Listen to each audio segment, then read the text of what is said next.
What's up, everyone? It's Tanner with Dig Deep, and today we have the honor of speaking with one of the founding members and previous lead guitarist of A Day to Remember, an extremely successful songwriter and record producer, Mr. Tom Denney. Tom, appreciate the time, man. What's going on? How you doing, man? I appreciate it too.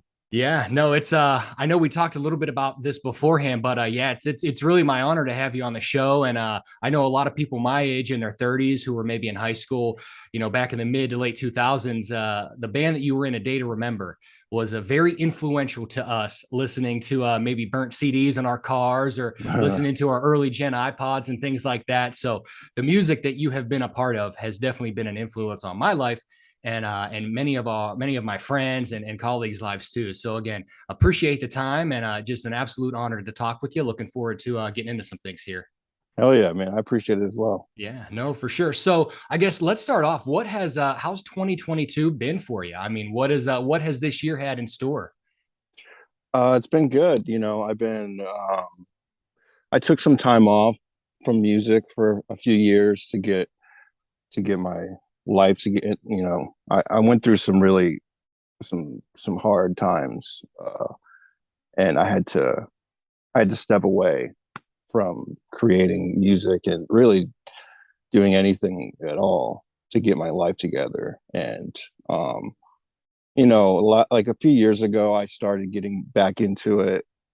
And last year and this year is when I really I'm like full force back into it and working with bands again and stuff. So it's been Yeah. good. Yeah, it's Cool. been a Yeah. lot of me just reigniting, my career basically. Right. No, that's awesome, man. Yeah, obviously comes with ups and downs, but it seems like you're back on an upswing now. So that's good to hear and good to have you back in the scene of music. Like I said, very influential. So I'm sure a lot of people are very happy that you're back into it. And Thank you. sorry to hear about the personal battles you've been going through, but as you know, and I know, and a lot of other people, ups and downs, but Yep. back on the upswing. So good stuff, man. I know we talked about this, starting to get back into music, and you got a new recording studio kind of in the work. So what's going on with that? Building out a new space? Yeah, I've been in a small space for the past few years because I really been I've really been doing a lot of like writing for myself and and mixing and so I haven't really needed like a bigger spot.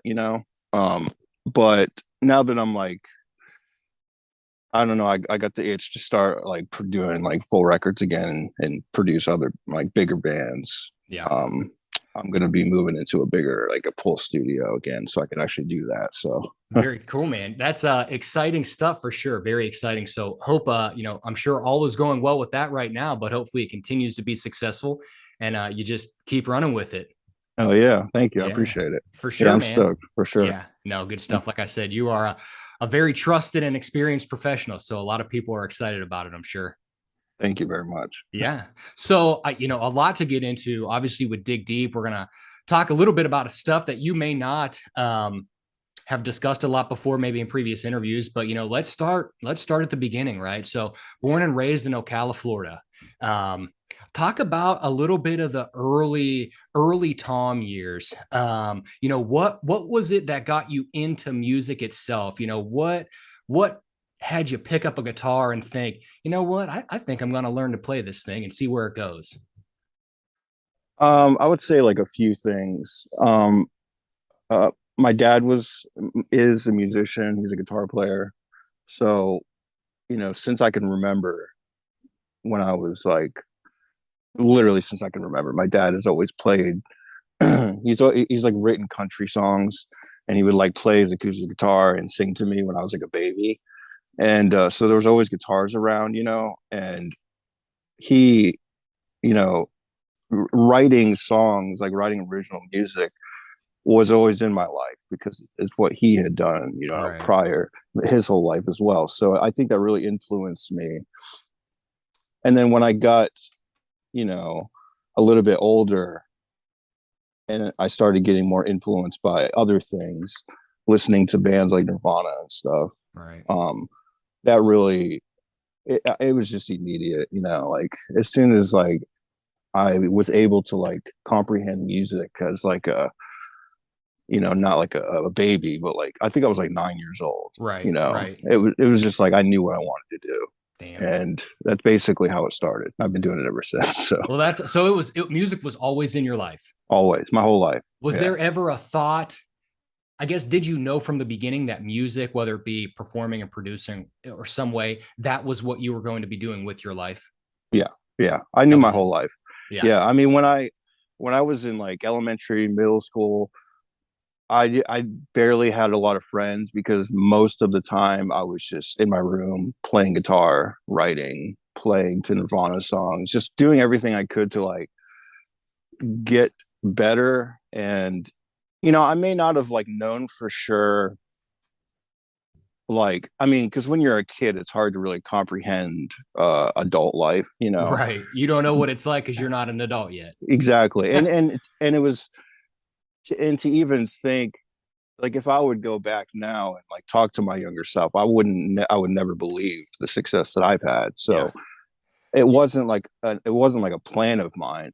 It just I knew that this is what I love to do, and it's like it's always been something that I just had to do. Yeah. It's like so I spent my entire childhood uh just working on songwriting, and it wasn't necessarily guitar playing. Like yeah, I played guitar, but the guitar was always just a tool for me to get the songs out of my head. You know what I'm Right. saying? Yeah. And No, for sure. I still operate like that. Yeah. I don't really claim to be a good guitar player, and I don't even try to be. But it's just a tool for me to get the music, Yeah. out of my head. That So outlet. Yeah. No, that yeah. makes sense, man. Yeah. If you love something that much and you're passionate about it like you've been, it all works out in the end, one way or the other. Oh, And for it sure. seems like it worked out for you. So good stuff. Yeah, for sure. I know Yeah, you you have talk. to. Go ahead. Sorry, Sorry. I was going to say, one thing that I have to tell people that want my advice or something, and they're like new to songwriting and and music, is like you have to love what you're doing. You have to like there just can be no plan B. There should be no like there can't be anything else inside of you. Like you have to love it so much that Right. when you fail, because you're going to, like it's not going to set you back or push you away from it. Yeah. Yeah. And that's how much go Like ahead. you said, it can't be, it can't be a plan B. Hey, if this doesn't work out, I'll do something else. There Yeah, is no backup plan. This is it. I never had that idea, never in my Wow. life. It's like one of the reasons I tattooed my face, right? Yeah. It's like I was like, I mean, there is no other option for me. I Yeah. Music is my whole life. It always has been and always will be. That's And awesome, man. that it's just like I have to think, you have to love it that much, Yeah. And I guess the So same can be said for any profession, right? If you want to get to of the highest course. level, Yeah. it has to be your life. It has to Yeah. be the only avenue you've gone down Right. and will stay on. So, wow, good insight, man. Good perspective for sure. I mean, it's crazy to think that there was never a plan B. And like you Right. said, that's how it has to be if you want to, I guess, quote unquote, make it in the industry or just be successful in music in general, Yeah. whether it's producing or performing or whatever it is, it Yeah, has for to sure. be your life. It So has to be who you are. right, right. Yeah. Music isn't a thing. It's like you said, who you are. Yeah, 100%. So you talked about, I know you've said this in previous interviews, but you just brought it up here. Nirvana, early Yeah. influence. Love those guys. What was it? Probably watching them on like MTV and stuff, hearing them on the radio, early 90s, right? Whole different scene back then. Oh yeah. Was that something when you watch them or listen to them, you're like, man, uh, that's gonna be me one day. I want to be like these guys. Oh, for sure. I mean, they were my first uh like my first musical obsession. It was immediate too. I still remember the first time I heard Smells Like Teen Spirit. It was on the radio. My mom was playing it. I was playing with fucking match like toy cars or something. I just heard it come on the radio, and it just gave me a feeling, man. It was like Yeah. it instantly changed my life. Like that sounds crazy, but I'm telling you, like the moment I heard that first beginning riff, it just did something to me. Yeah. And from that moment on, I've been chasing that feeling. You know what I'm saying? Yeah. It's like it's just like I don't know. So I was heavily influenced by them, obviously, for a long time. Yeah. You probably don't hear my music, but I mean, I still, they're still my favorite band. It's just, I think also like learning how to structure songs came from them too, Yeah. from like burning their music into my head, Listening like it to it really, days on yeah, days on days. yeah. Well, especially, when I was young and growing up and my brain was still forming, like listening to that music and obsessing over it so much, I think really played a big part in um, my understanding of songwriting and how songs work. You know what I'm Yeah, saying? for sure. So, What's crazy to think of is that there's probably kids now, or kids, people in their 20s and stuff, that say the same about the music that you've made and yeah, have used it as you ever think about that? Like you are now their Nirvana, where they're thinking, yes, man, those early songs that Tom was on or the music that Tom's produced or written, like that shit just speaks to me. And that's what got me into music. yeah. I've heard a lot of people say that to me, and it's like I mean, it's a lot. It's amazing. Obviously, it's like hard for me to comprehend because it's me. It's like I don't, I, you know, I don't feel like I'm anything special, but it's definitely an honor to have people like my music like that. Yeah, no, I for mean, sure. it's one of the main reasons I do this. Yeah. Other Yeah. A lot of, than I can yeah, imagine it's a little weird in yourself, I guess, thinking or knowing that thousands of people look up to you or admire your music and just think it's something that has impacted their lives. So definitely a cool feeling, I'm sure. oh, it's yeah, beyond cool for sure. That's awesome, man. Yeah. So still taking it back to the early days. So was guitar your first instrument you played, or what was that it? And if so, what was what was the first guitar and amp setup you got? Yeah, guitar was first. Um, my dad gave me his acoustic, I guess gave it to me. I mean, he used it too still, but Right. when I was like 8 or 9 years old. And my first electric guitar was like a really shitty like harmony. It was like one of those guitars you get in like can't remember. Like there was like this magazine that my parents used to get, and it just had literally everything. It was like a Sears catalog, Right, right. and the only guitar they had was like this Harmony brand. It was like the worst guitar ever, but they got it for 25 bucks guitar and amp. Let's do it. yeah, exactly. Came with the amp too, and it was just Right, right. horrible. But it was I was like 10 years old, I think, and I mean, it was like everything to me. It Yeah. really I like learned how to play guitar in that thing. Oh yeah. And then after that, they got me like a Fender Squire. Like it also came with the gig bag and the little Oh amp. yeah. I Natural loved, progression into that. yeah, I Yep. loved that thing. That thing was That's like awesome, man. I played that thing for a long time. So were you, I guess, again, this was early 90s. So when you were first starting guitar, what were you trying to play? Who were you trying to imitate? Well, I mean, obviously Nirvana at some point, I'm sure, but any other bands that you were like, okay, I can play this on guitar. I can pick the music up by ear. Let me try to cut this myself. Yeah, it was mostly Nirvana during that period. Um, maybe the other bands that were big around that time too. Weezer was another band I really liked. Yeah, And this is before I really got introduced into like punk rock, and but there were bands that were heavily punk influenced, sure. or like Weezer was kind of pop punk ish. There was some Nirvana stuff that was punk. I just didn't know it yet, Right, right. and So many genres. You're just like music is music. exactly when you're Right, when you're young too, you don't even think about it. You just right. like what you like. Yeah, And then when I got into high school, that's when like I started listening to a lot of punk rock, like Fat Records bands, Epitaph bands, yeah, and those bands are like my heroes. So it's like those bands really influenced me now. yeah. You can still hear my influence on like the punk rock bands that I would listen to in high school. Oh, for sure. No, very Yeah. cool stuff, man. Good to hear about good to hear about your musical influences and who you were listening to back when you were just coming up and beginning and trying to pick things up and learn. So very cool insights to hear for sure. So fast forwarding a bit, getting into the high school years, probably starting to play with some bands here and there. Do you remember maybe the first actual, I guess, garage band you were in, or the first music or performance you had as a, I guess, band with a couple guys? And what was that like before any of the big touring came or any of the record label stuff? It was just you and a couple guys maybe playing at like a local, variety show or church or whatever it was. Right.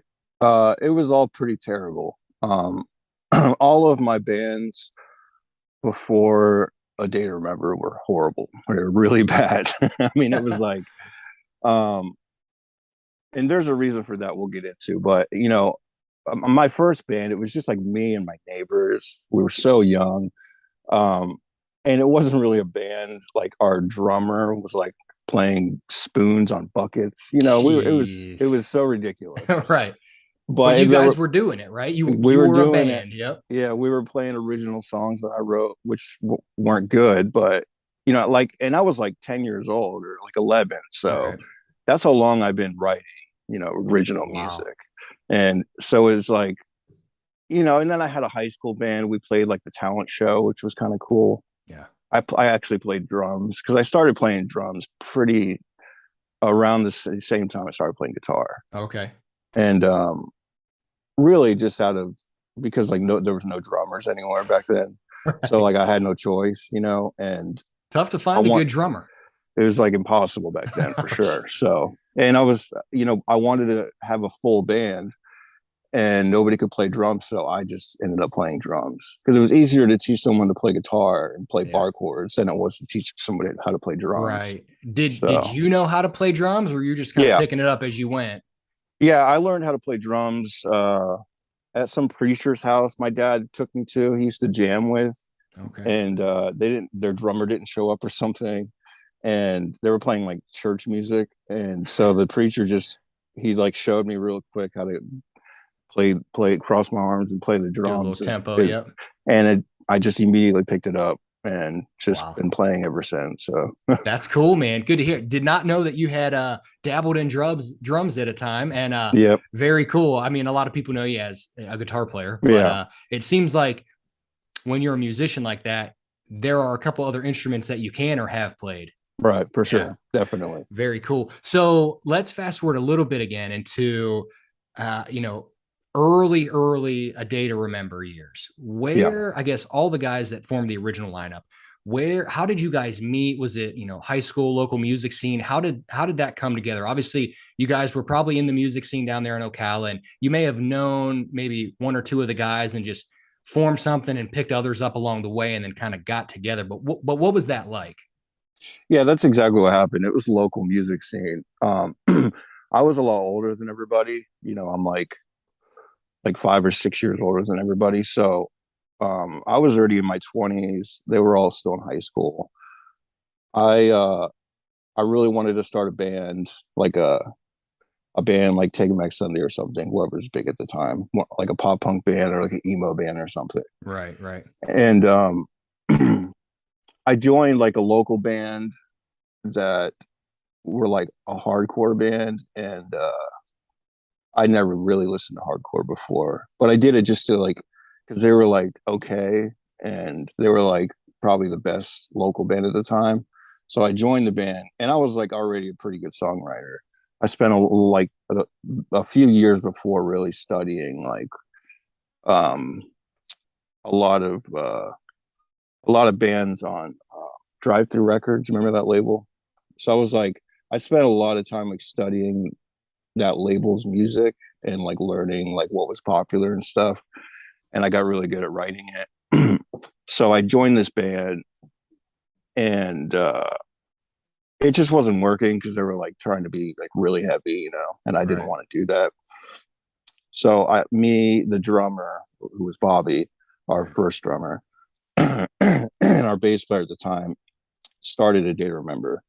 And I I knew Jeremy from randomly, like we were a lot younger. He was like dating my cousin's friend or something. Kind of just knew of them through Yeah, various exactly. acquaintances or Barely knew him, whatnot. but Right. and he was in a punk ska band at the time. So yeah, basically I reached out to him and asked him if he wanted to start a band with me. He said yeah, and that's basically how it happened. That's awesome. What was Yeah, so wasn't there another, I guess, precursor band or under a different end of an era? Were you a that part was of that? Was that the other guys that kind of came in? No, that was A Day to Remember. That Okay. was just before we had the name A Day to The Remember. name, right, right, right. Yeah, yeah. Now you That was talked our first about name for sure. right. Now you talked about I guess everybody's kind of different backgrounds and musical influences and stuff. How did, early A Day to Remember was fairly heavy. Hmm. I mean, fast, heavy, you know, I guess you'd call it. There's so many genre names and you don't want to just Mosh label them or one, right? yeah, Screamo, metalcore, right. things like that.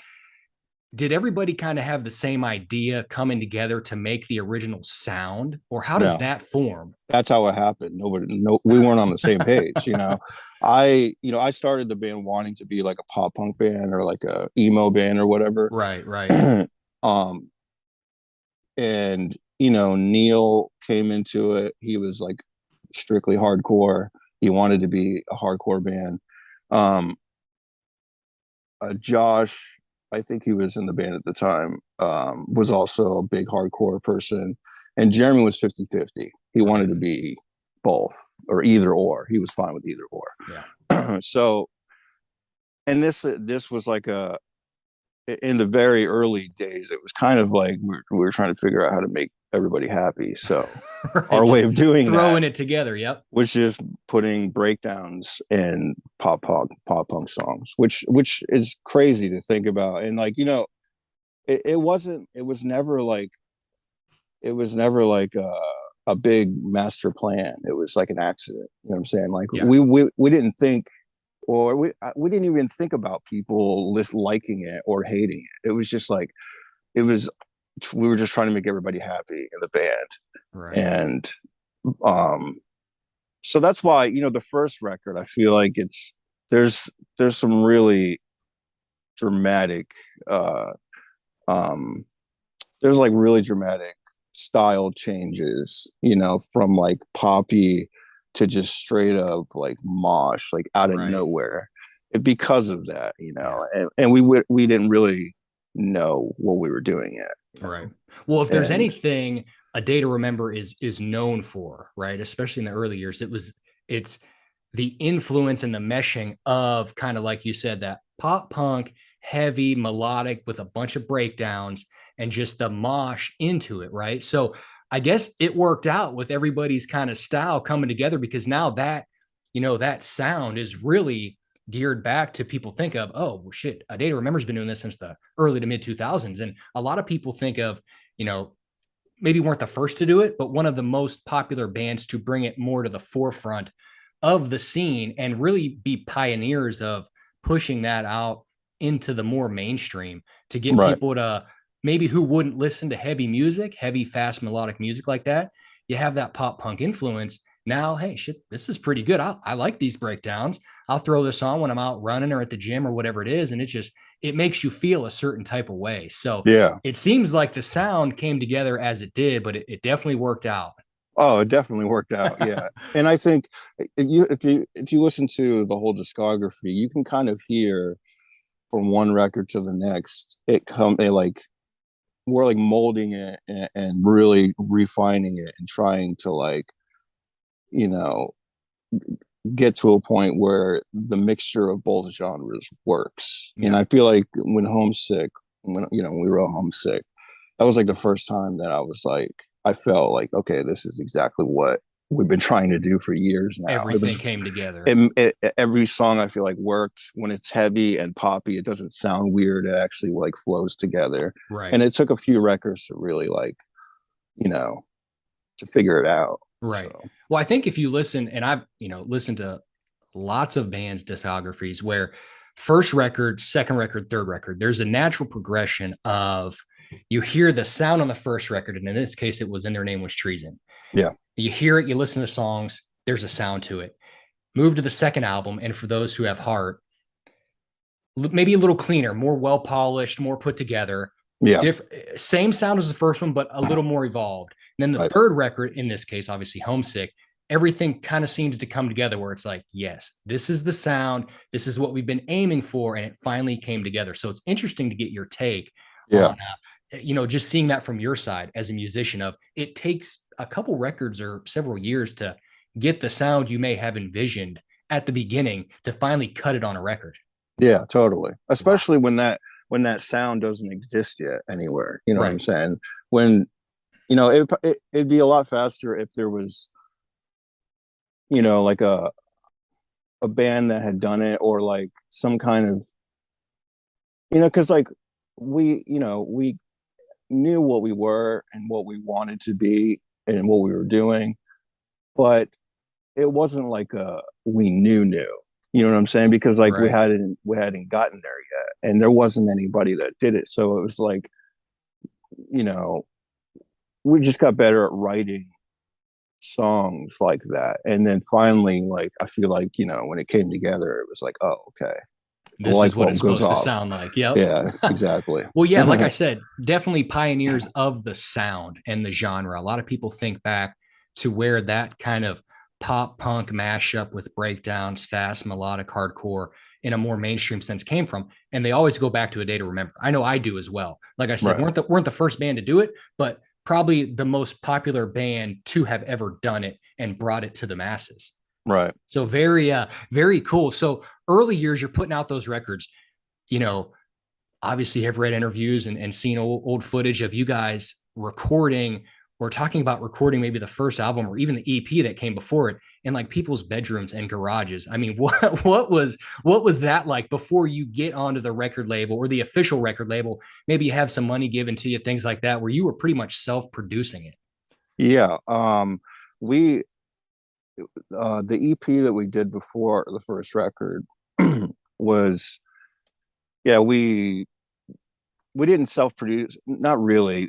Andrew Wade did it, but he wasn't really a producer yet. He was like in his bedroom. It's like he was just a friend of ours that was getting into recording, Right. and um and it wasn't even a studio yet. So he was like in college too. So this wasn't even like his plan. It was just like, yeah, I can record.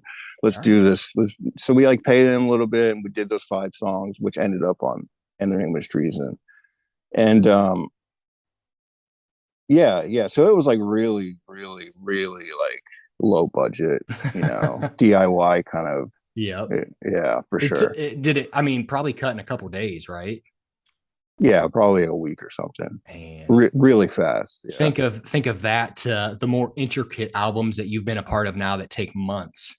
Sometimes years. Some Jeez, yeah. Common Courtesy we worked on for like 2 years almost, or something.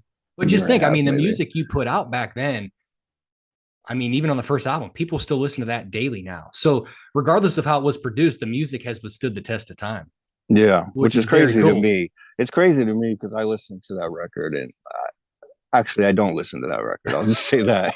I can't listen to it. It's like Oh cringy my to gosh. me. Yeah. Really? Yeah, What I is it? Just can't. the sound or your experience now where you're like, oh shit, what were we doing back then? Yeah, I think it's just like I was I don't know. It just, when you I I have like a certain subconscious like rule book for me as far as like writing music now. And it's like I could break those rules if I need to, but Right. it's just like how I write. So listening to old stuff before I really understood what I was doing, Yeah. it's like sometimes hard to listen to because I hear like my rules being broken nonstop for the Yeah. worse, not for the better. To me, anyway.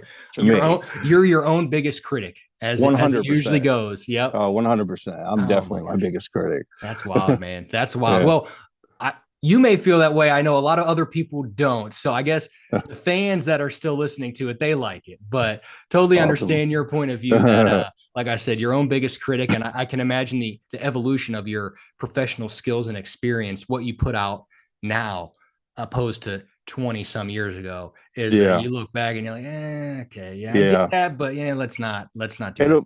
It'll be the same 20 years from now. Yep. Nope, It's for just sure. it's just how it goes. The natural progression. So Yeah. so getting into, A Day to Remember cutting their first, second, and third album. What was, tell me a little bit about what the early days of touring were like, or, trying to shop around for a record label. I know you guys were at what, Indianola, and then went to Victory. That was probably a whole process in itself. Victory seemed to have a bunch of those similar genre type bands in the mid to late 2000s on their record label. But I guess what was it like being a couple guys from Florida coming together, putting out a record or two, and really saying, hey, we're going for this. We need a record label. We need to start looking to book tours. The early years of kind of gaining that traction and that fan base, what was the climb like? It was it was a lot of work. And that was our goal pretty much from the beginning, was to tour as much as possible, you know, find a label that we could put music out on, and just climb the ladder and just do what we could to get as big as possible. That was always the goal. And we toured a lot. We did a lot of touring before we even got signed in the beginning, Right. as much as we could. And then when we got signed and we got like a booking agent, it was just nonstop touring, which continued until Right. until I left the band. Now, so you guys are probably on the road 250, 300 plus days out of the Easy, year. Was that easy. something in the moment? You had to have enjoyed it, right? Going city to city, playing your music, Yeah, and just hearing the fans. Maybe, at the beginning, probably played some smaller shows to build that traction and fan base, but eventually yeah, you heard those songs being sung back to you and you're like, oh shit, okay, we're at a random town in Oklahoma or Virginia, and these people know and love our music. So we're getting somewhere. yeah. That was definitely that's the best part of doing that, is like going to places you've never been and never thought you would be, and having people that just know your music. It's like, especially back then, before social media was around, like really, like MySpace was kind of around, but like, that was it. And Right. so going places and having people like, just strangers just know your music like that, it was pretty amazing. Yeah. It was like, it felt, especially in like other countries, when they couldn't even speak English, but they knew Right. every fucking word They knew the song. you're Yeah. And they yeah, were it's crazy. jamming up and down, moshing. And you're Yeah, like, okay, these people in the UK or Japan or whatever it is, okay, we must be doing something right. yeah, that's what made touring worth it. It's Yeah. like to get on stage for that 30 minutes or hour every night and have people just love it. Now, that had to have been, obviously performing live was the outlet, right? Where you just let it all go and you're Yeah, on stage for an hour and just nothing you're thinking of other than just jamming out and just loving what you're doing to the fullest. And, that was probably, I would think, the coolest part of being on the road, getting in front of people night after night and just going after it. yeah, it was definitely the best part. And meeting people, getting friends that some I still have to this day. Yeah. And just meeting people that shared love for music, as much as you do. It's like, because music connects people. It's like one of the great things about it. It connects people that wouldn't normally be connected. So No, for that's sure. one of the things I really liked about being on the road. Yeah, it's definitely a common denominator for a lot of people where you could be completely different backgrounds and upbringings and experiences, but you both bought that same record and you're just talking about it for 2 hours. And then 10 years down the road, you guys are still friends. 100%. It's Yeah. crazy to think about. So, Yeah. on when you guys were touring, like you said, a lot of touring, circuits, Warp Tour, things like that. What, any, I guess, not getting to be what, almost 15 years now. What, any memories that kind of stand the test of time, or any of the bands you remember touring with back then that you broke down with and were close with behind the scenes that you enjoyed just being on the road with? Yeah, there was a there was a few bands that we got really close with that I'm still great friends with, like Pierce the Veil. Um, they're really close with them. Vic, especially, who I still write music with to this day. Right. Um, Same thing with Devil Wears Prada. We toured a lot together. We were Yep. really good friends. Newfound Glory, I'm still friends with those guys. It's there's to pinpoint like a single memory is hard to do, because There's probably a every lot. it all kind of blends together. Yeah. It's like Yeah, I'm sure. you're playing a different city every night for years. It's like there's so much information. It's hard to even, you know, it's hard to like separate Pinpoint. sometimes. Yeah. Yeah, yeah, Well, I'll tell you what, at least from my perspective and a lot of others, watching those videos of maybe the first early tours of you guys on stage, no camera phones at that time yet. Everybody Yeah. was into the shows, and Right. they were wild. I don't know who was going more wild, you guys on stage or the crowd. It was neck and neck. You guys were getting after it, and it was one of those things where it's like, shit, if I could go back in time and go to those shows, it would just be it would be something I'd definitely do. Yeah, there was a lot of energy back then for sure. Yeah. It was like, we really um our live show was really important to us, you know what I'm saying? Like Right. cuz like, we really wanted the energy that we put in, that you could feel in our music. We wanted it to be felt live as well. And also, like, when we wrote, when we sit down to write music, it's like, which I still do to this day, is like, I think about how the song is going to be live, you know what I'm Right. saying? How it's going to sound, how it's going to feel, how the kids are going to react to it. And I take that into consideration when I write music. So um it was always real. It was Live shows were always really important, Yeah. as far as like how songs were going to be, how the shows were going to look, our stage presence. So Yeah. we just made sure that we were like, our A game was on at all times. Right.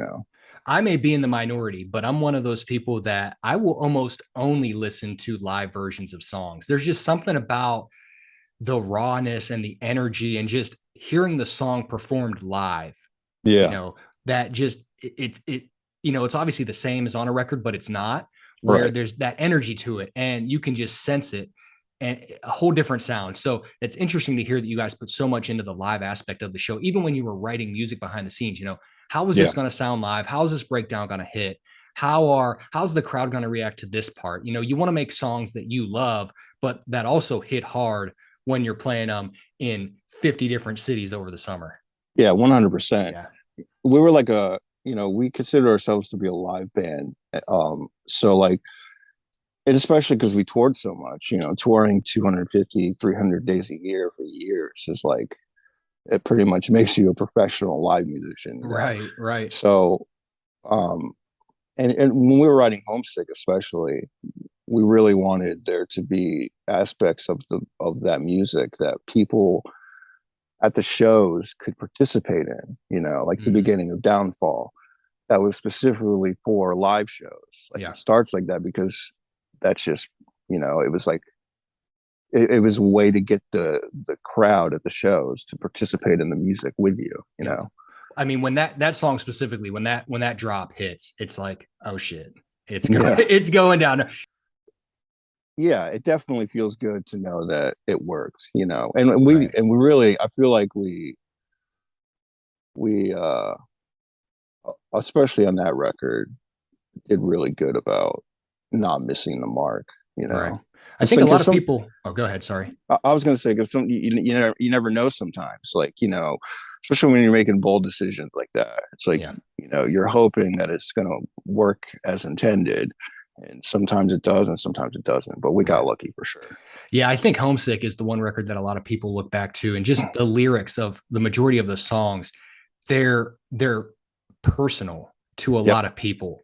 And Yep. it sounds like you guys put a lot of personal emotion into writing those songs of what you guys were going through at the time of being a band and dealing with the shit that you had dealt with, whether it be on the road or the record label, or being away from home for a year at a time, where a lot of people may not have been in that same situation, but they related to the feeling of it. Yeah, I mean, we literally wrote that record on tour, so that's why it feels that way. And Yeah. and that's why it's called Homesick. We were on tour for like years, and it's like struggling, me and Jeremy in the back of the bus for like months, just writing songs after songs after songs, doing nothing but like playing shows, going to the back lounge and just writing, going to bed, waking up, playing, going back to the back lounge and just writing, like, over and over and over again. It was just like, it was a lot of work. It really took a lot out of me, especially, Yeah.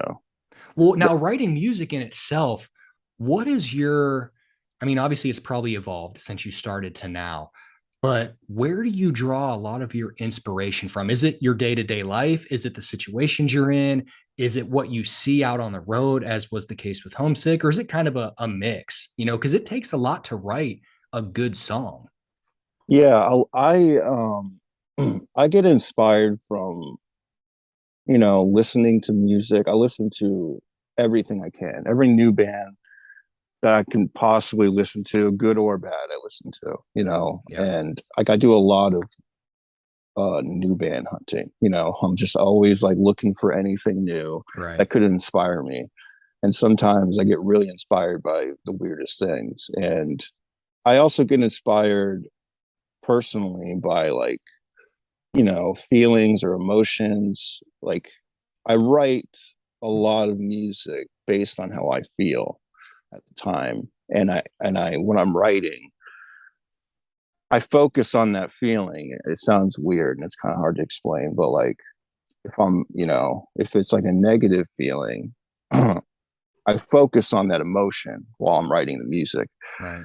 and it translates to the song, and I've been doing it for a long time, and it just, you know, so like I don't run from my feelings. Basically, I Right. use those feelings, whether they're good or bad, or or whatever, when I sit down and I write, and I focus on it, and that's my outlet for it. Yeah. I was going to say And that has to be the creative outlet, that and performing, getting yeah, everything out of you and just in a productive way as well, where it's, yeah, helping you in a way, but also helping you from a professional standpoint as well, because music is what you do. right, So it's yeah, good to have those outlets. So, kind yeah, of, you put out Homesick, and you had been with the band now for what, 7, 8 years at that point almost.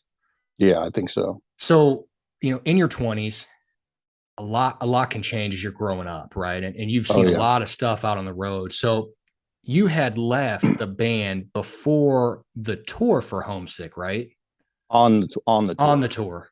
two What, weeks in. now, Yep. what was it that was it kind of, I guess, what changed in you, or how would you evolve to the point where, the band was growing, you guys were becoming more successful. Everybody has their own outlooks on life and what they want out of it, and this, that, or the other. What was it that kind of you thought to yourself, hey, I don't know if I want this anymore. This isn't specifically what I want to be doing. Yeah. I think honestly, like when Homesick came out, and it immediately was clear that it was going to be a big deal. I had kind of had feelings for a while that this isn't really what I want to do, like tour my life away. Um, because like writing music is like who I am, like we talked about earlier, and it Right. always has been. So like spending most of my time on the road, it's just like I didn't get out of it what everybody else did, Right. and I knew that pretty early on. Um, and when Homesick came out, and it was doing so well, I knew that we were about to like be gone forever, and it was like I just can't do it. And I tried. I was like, I'll put the feelings away. Maybe it's just an anxiety thing. And then we went out. We started the Homesick tour, and it was just obvious. Like I don't want Yeah. to be here. I just can't do it. You were done with Yeah, it. Yeah. I I was I guess was it's about to kind of, get I was about to get married too, oh, so that really? that played a big part in it as Yeah, I can well. imagine that. Yeah, Yeah, starting a family, having a wife, things like that. Yeah, like I said, things change, life changes, and what you may have wanted when you were 20 years old, here you are 28, 29, 30 years old, it's completely different now. totally. And a lot of Oh, people go through that as well, like I said, outside of music. yeah. Oh, absolutely.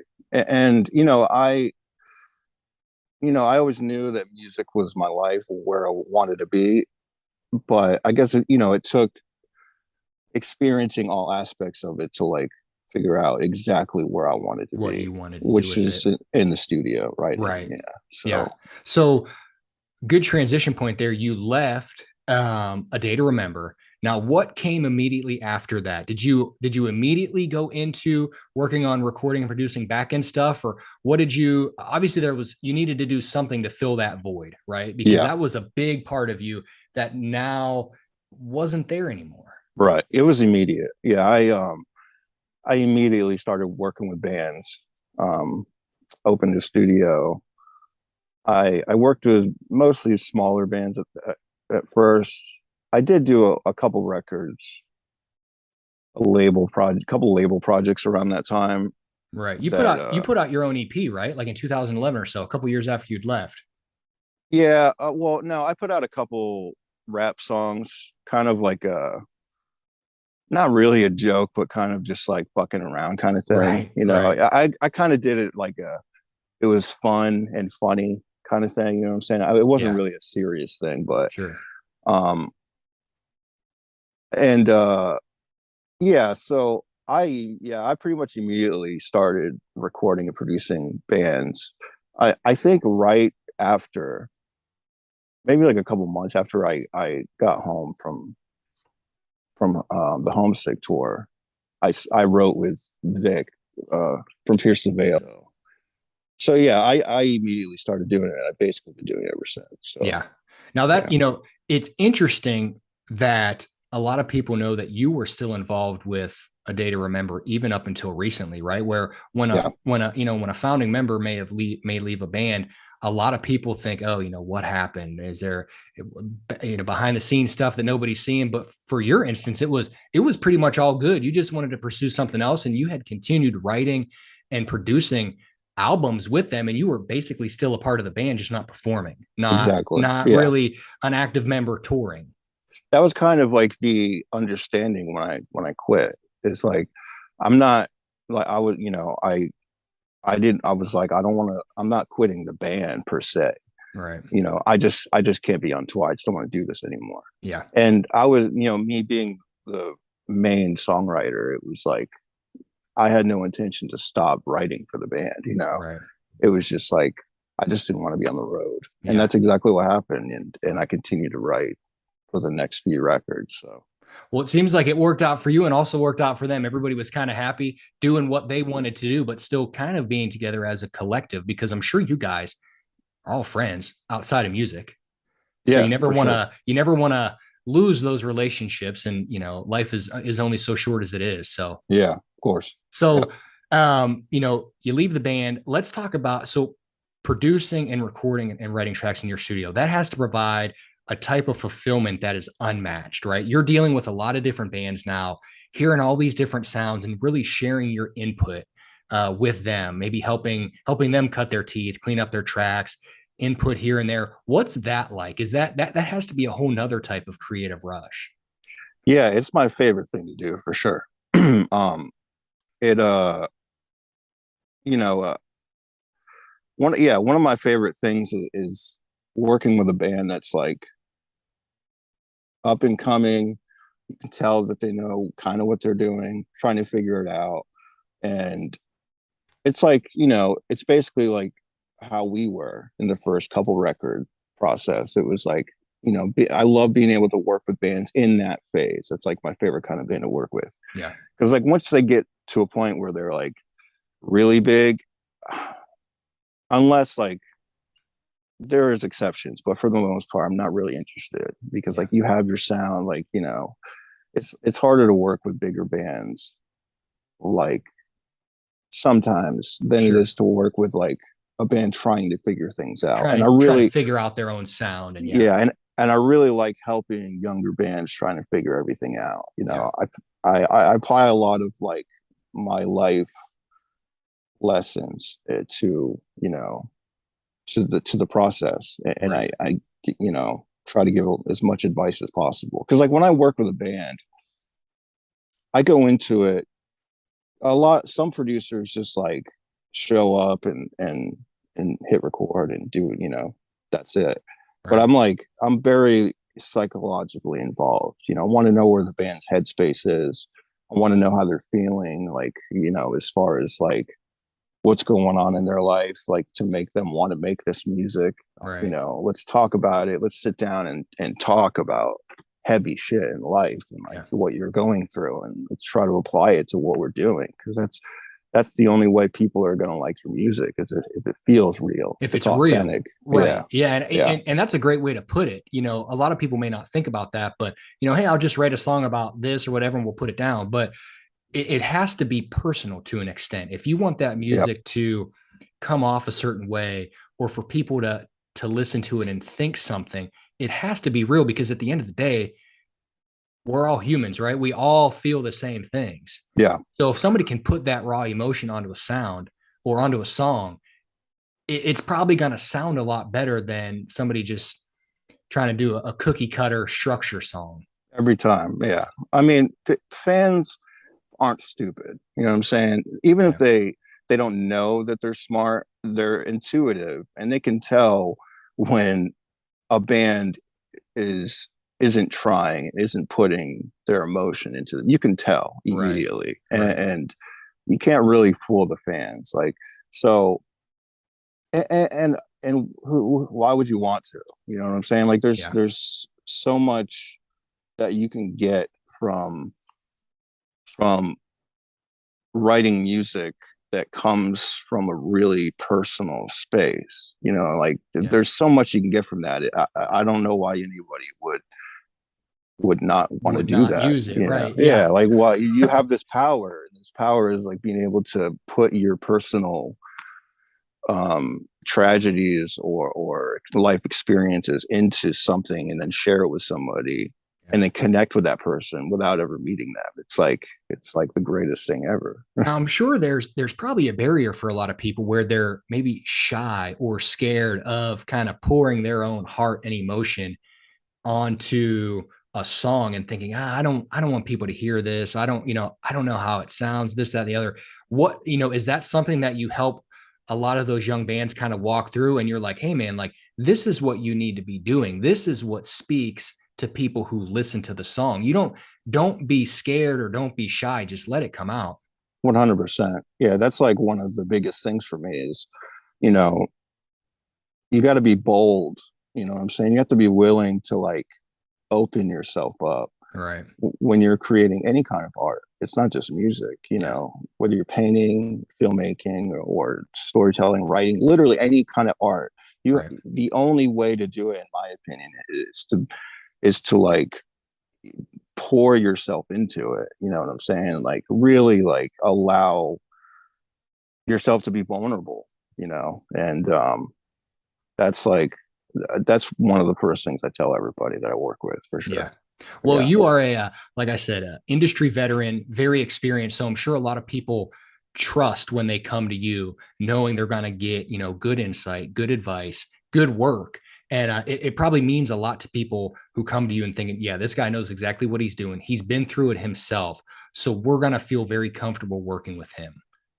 Yeah, it's definitely, I never have any problems. It's definitely always, and another thing I do that's important is to try to make whoever I'm working with feel as comfortable and I guess important as possible. You know what Yeah. I'm saying? It's Yeah. like No, because for sure. because they're the artist. You know what I'm saying? Right. And basically, Yeah, no, that's good stuff, man. So let's keep talking about your studio. Full yeah, service, right? Like you do everything from recording, producing, editing, cutting, all that. I mean, yeah. any cool kind of new up and coming bands or projects you're working on that you can share details with, or that you want to share details on, that you're currently working on now? Um, yeah. Well, I just did the new Secrets album, which is doing really well. It's called The Collapse. It's like I think it's the fifth record I do with them. Okay. That came out a couple months ago. And then I was working on my record, which I sent you. Yep. Sounds Like Sounds Colors, like the band. color. It's not out yet. It's coming out next month. It's like I basically I wanted, I wanted to release music. You know what I'm saying? Right. Like I wanted to be able to write like music for myself with no limitations, just get it out. And basically, me and a friend of mine who's a singer just got together and wrote whatever we felt like writing and came up with this band. which is like an internet band. We're not going to tour or anything. Right. Kind of So just putting it out for your own. Hey, we want to do it. Let's do it. 100%. Well, like I said, I just wanted to put my music out there again. So yeah.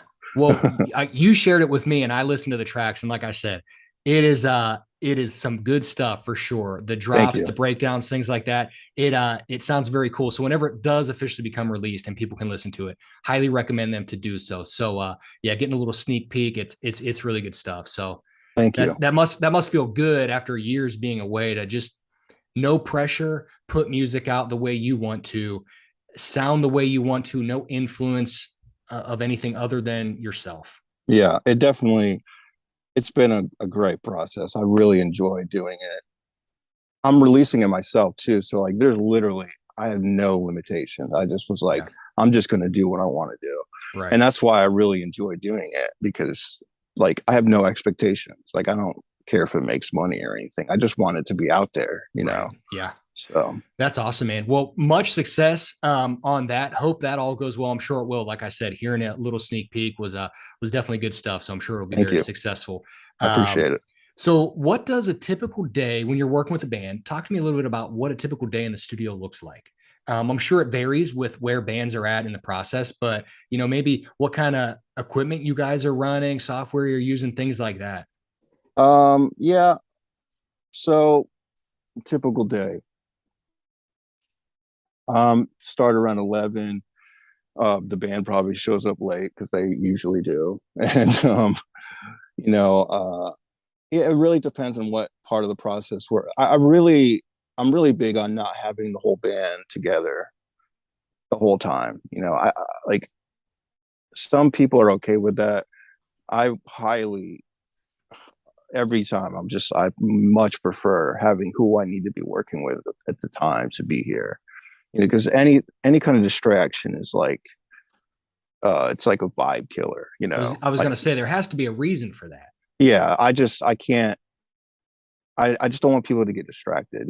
I want us to get into the moment and like I said, I'm really heavy on like the psychological aspect of writing music and producing music. So if there's people playing in the background, it's gonna break that, Distraction, yeah. the zone. Yeah. So I heavily prefer to have just the people that need to be in the studio.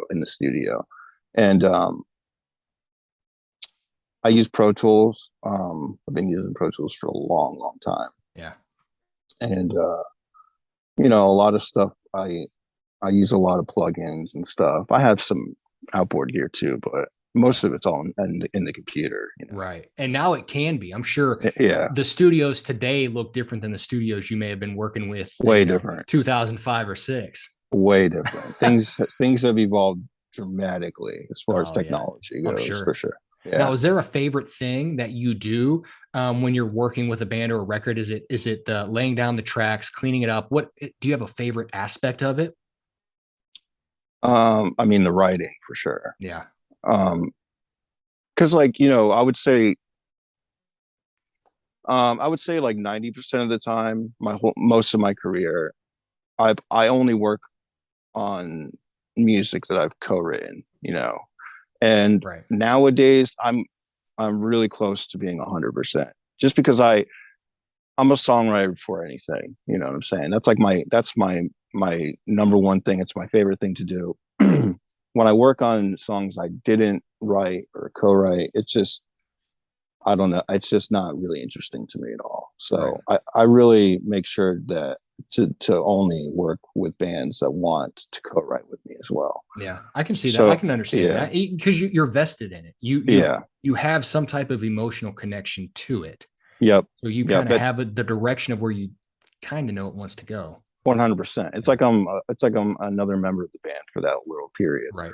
And so I put a lot of effort and time into writing, and I do a lot of homework with every band I work with, and I just spent a lot of time thinking about the songs and stuff, and what the songs are going to be way before the band ever gets to me. Yeah. And I do a lot of research on the band and what kind of music they want to do and where it should go. And I just put a lot of time in the pre-production aspect of things, and that's probably my favorite part.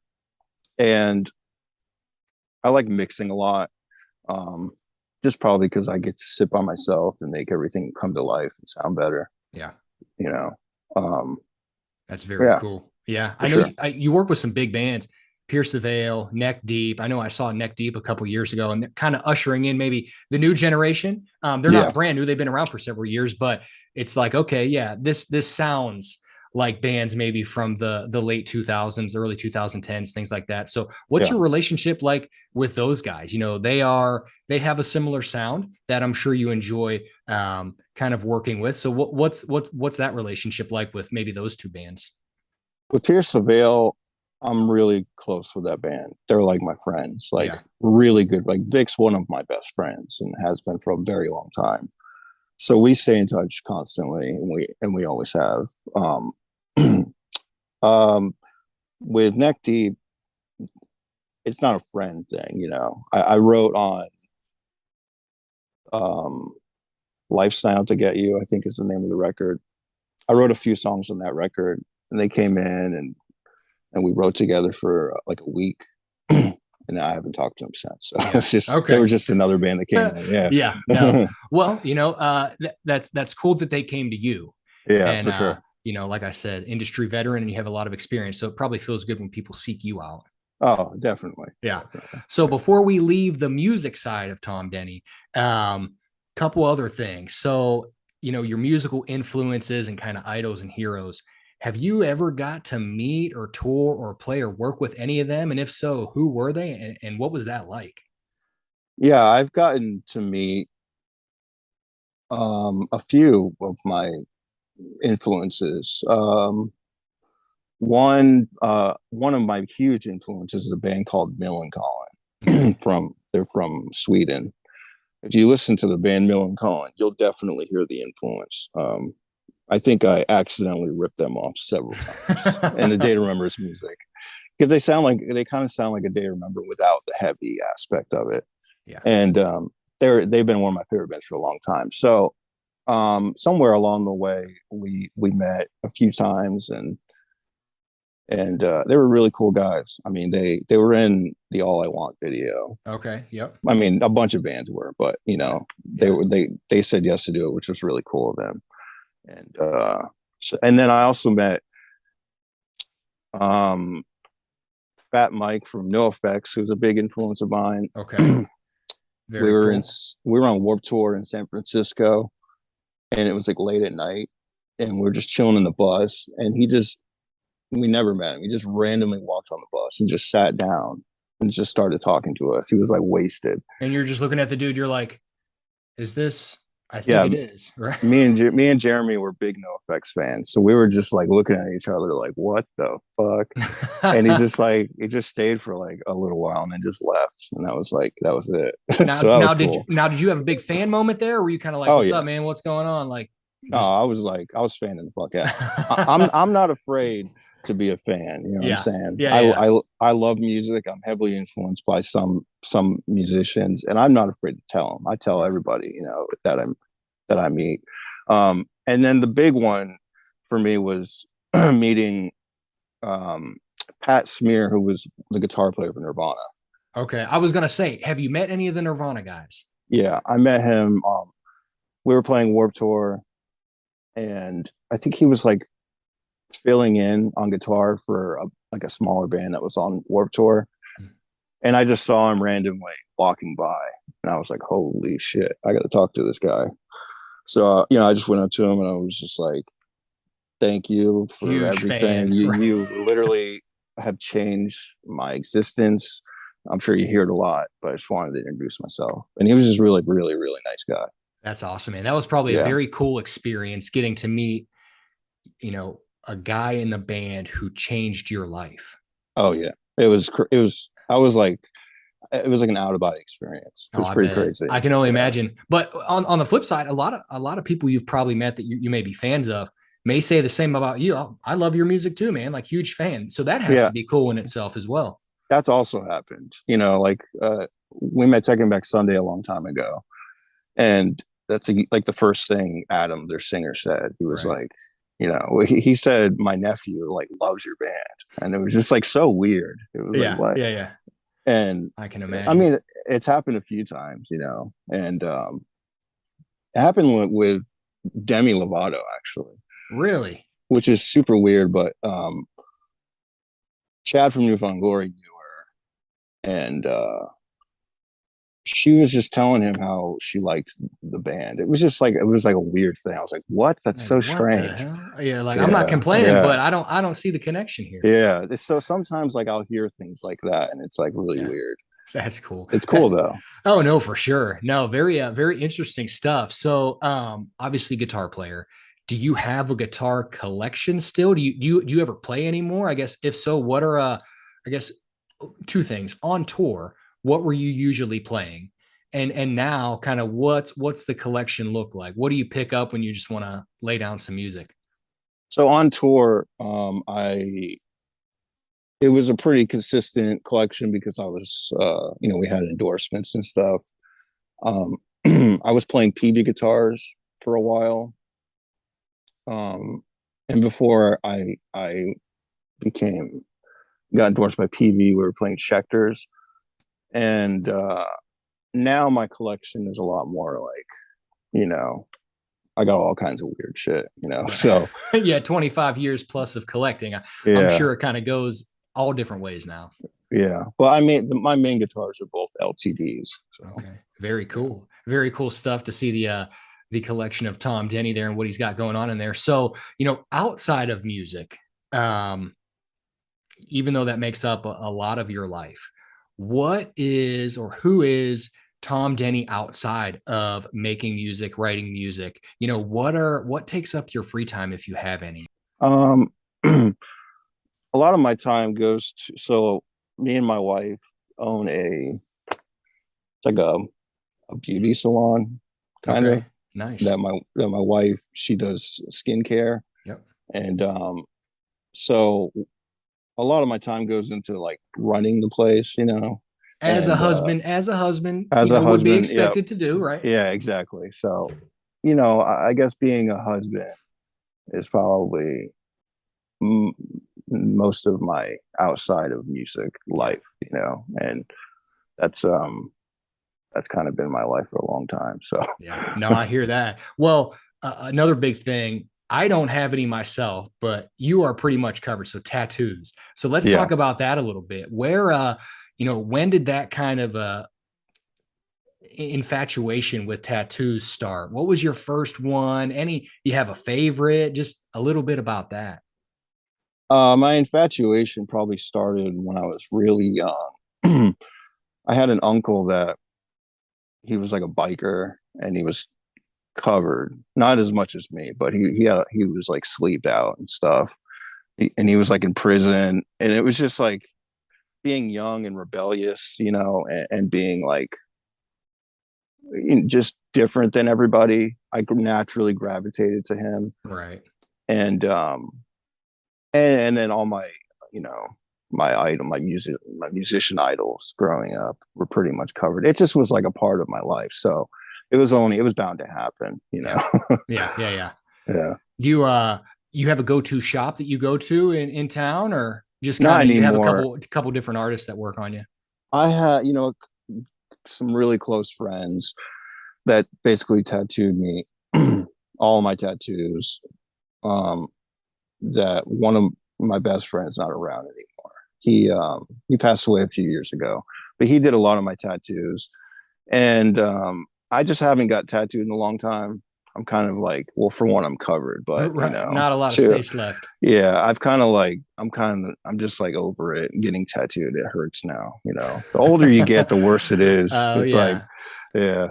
That's So crazy, man. Yeah. Well, they look badass, obviously. So very cool thank you. stuff there. And another thing that wanted to focus on, since I know a lot of people, struggle with things like this, is that you yourself have dealt with battles with depression and addiction and loss. And, hearing something from you would probably mean a lot to people going through that. So kind of walk us through, if you don't mind, kind of your story or your struggle with that and what that's been like. Yeah. So, you know, I guess growing up, my one of my first, you know, introductions into addiction was my uncle I was just talking about. He actually died of a heroin overdose Oh, wow. when I was 16. and I don't know, it really affected me, you know. And you would think that going through that, I wouldn't end up, you know, being a drug addict as an Right. adult. Right. But I guess a psychologist would probably tell you different. You know, it almost makes sense. You can't Sure. really make it up. But honestly, I didn't become an addict until I was in my 30s. You know, it took a long time. And I think a lot of it had to do with, you know, me struggling with myself, you know, having, you know, I basically have had depression my whole life, you know, and, you know, when I was younger, it's like one of those things where maybe you don't know it, or you like think it's something else, or you try to ignore it. And you can only like push those negative feelings and emotions away for so long before they self-destruct, you know. And unfortunately, you know, if you're going through something like that and you become um, you know, what's the word I'm looking for? You become exposed to something that can easily take that feeling away. You know, for me, it was pills at the Yeah. time. This is when pain pills were huge in Right. Florida, especially, and it was before everybody knew opiates were bad for you. You know, and it was like, well, this makes me happy. I don't feel Right. that bad shit anymore. You Why know? would I not do this? Yeah, It's my escape. yeah, 100%. And you know, at the time, like I didn't even realize I was going down that road, you know, because I never really struggled with addiction before this, you know. Right. And so, you know, before I knew it, I was hooked on this shit, you know. And I realized it. I got clean. I was clean for a little while. And then, you know, before I knew it, I was back on it again. It's like, you know, it was a struggle for years of mine, on and Right. off. Sure. Um, As it is from with a one lot of people. Yeah. exactly, yeah. And it's not it's crazy because like, you know, when I first got hooked on the shit, it was like I was only on it for like a month, maybe two, you know. It seems like such a small amount of time. But that month or two has it changed the rest of my life. You know what I'm saying? I mean, to this day, Wow. you know, I'm an addict forever now. You Yeah. know, I can never go back, you know. Sure. Before I probably could have like dabbled here and there when I was younger and just I did. I mean, I did drugs when I was younger and it never like and I never got hooked on it. Right. I can't do that anymore. My brain is rewired now, you know. I can't Right. do anything because I'm just stuck in that I'm an addict forever now, you know. Yeah. So, but yeah, so it took a I went down a really dark road because of it. Drugs kind of ruled my life, you know, for a few years. It's, you know, and then, you know, I got to a point where it was obvious I wasn't going to make it out of this, you know, like I have to figure something out. So, you know, I forced myself to get clean. I got some help, you know, I got some therapy, and I took a few years off of music, you know, Focused and on you. Yeah. I had to because I was killing myself, you know. Right. And in that time, I really spent a lot of time figuring myself out and understanding my problems before addiction and my problems like with myself and learning how to accept all that stuff and basically like getting reacquainted with who I actually am, you know. And you know, I'm not perfect, but I feel like I made it out. I'm alive, which is a lot, you know, considering a lot of other people aren't. Right. My like I said, my best friend he died of a heroin overdose 3 years ago. Oh, wow. I'm sorry. It happens, man. This Yeah. is a very low survival rate Yeah. in that circle of you know people that go down that Right. road. So Right. I'm like really blessed to be able to make it out and learn a lot about myself because of it. And have like a wife that was supporting me the entire time, Right. That probably helped which having that support system as a she's spouse probably there. she's probably the reason I'm like alive, to be honest. Like, Yeah. because like one of she's like one of the reasons that I push myself so hard to get clean and to make it out of it, is because you know she's always been there for me. It's like this is the least I could do, Right. Right. stay alive for her. Yeah, no, for sure. Yeah. Family means a lot. So you've been clean for how long now? 6 years. 6 years. Wow, that's congratulations, man. That's a huge accomplishment. Thank you. And it was a battle. Addiction is a nasty battle and disease. And like you said, you came out, you made it out alive, and now you're back doing what you love, which is making music. So uh, you know, hopefully it gives you a sense of maybe a different perspective It of does. now you're not really focusing, or that isn't, you said it is a part of you, but now you're not an active addict now. So maybe you Right. can focus differently or have Yeah. a different outlook of what music is and what it means to you. Oh, it definitely. I mean, my perspective has changed on everything, Yeah. and because of that, I'm a better person now. I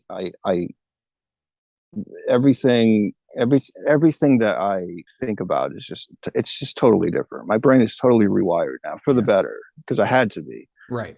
I had to like, and I hit fucking rock bottom. You know what I'm saying? I was homeless, like rock bottom, bro. And to come back from that, man, to climb out of that hole, it really, for me personally, was probably the best thing that could happen to me Wow. every reason, for my relationships with people, my outlook on the world, the love I have for myself, Yeah. for my family, my friends, and my songwriting, and how I view everything music. I mean, because like before, I was really struggling emotionally. I was really, my mental health was really in a bad place for a Oh, long sure. time, and which led to my addiction. And in the process of getting clean and figuring all that out and coming to terms with it and understanding it more than anything, Yeah. um, it's really like opened me up to understanding a lot more than just my problems, Right. Right. understanding the good stuff too, and appreciating things that I never even thought about before. Yeah. No, And different perspective. yeah, totally. Yeah. So Well, it definitely was a good thing for me in the long run. yeah. No, yeah. Something good coming from something bad. Yeah, Right. exactly. But well, again, very happy that you're clean and been clean for 6 years, and huge accomplishment. And I know a lot of people that will hear this it may spur something in them where they can say that somebody like yourself has gone through it and has made it out and has gotten back to what he loves doing and is successful at doing it. So there is hope. There is, rock bottom isn't the end. Right. It's the beginning of the next chapter. Yeah, definitely. It So doesn't have to be the end. That's for right. sure. Yeah. Yeah.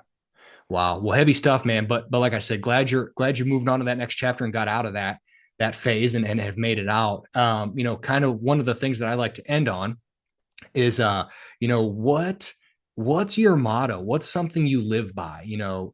Uh, what is it that you tell yourself that's kind of how you live your life? Um, well, it's probably changed a lot, obviously. Sure, sure. Um, now I don't know if I have a motto, but I really try to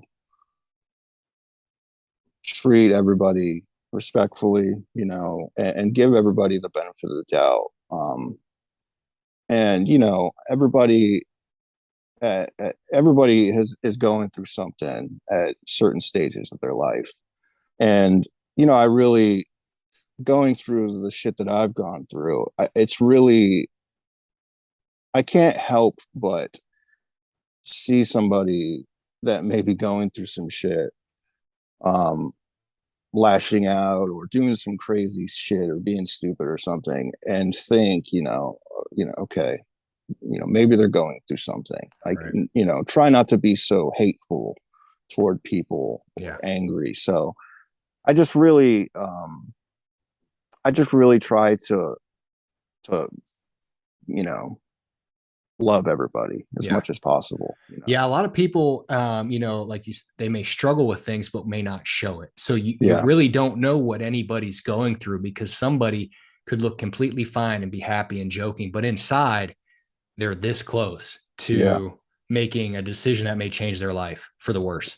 And 100%. it's crazy to think, but that is a great way to look at things. Not being judgmental and just giving everybody the benefit of the doubt. Karma, what goes around comes around. Just being nice to Yeah, people, and just being an overall good person. So definitely. that's awesome to hear, man. Good to hear your perspective. Well, I think that's all the time we have today. Tom, it was my absolute pleasure talking with you. Really good stuff, hearing from you, your memories, your stories, your insights, what you've gone through, and where you're going. And like I said, huge influence on my life, the music you've been on and worked on and have laid down. So I really appreciate you taking the time to come on here and talk with us. And just wanted to say a thank you. Yeah, thank you for having me. I really appreciate everything.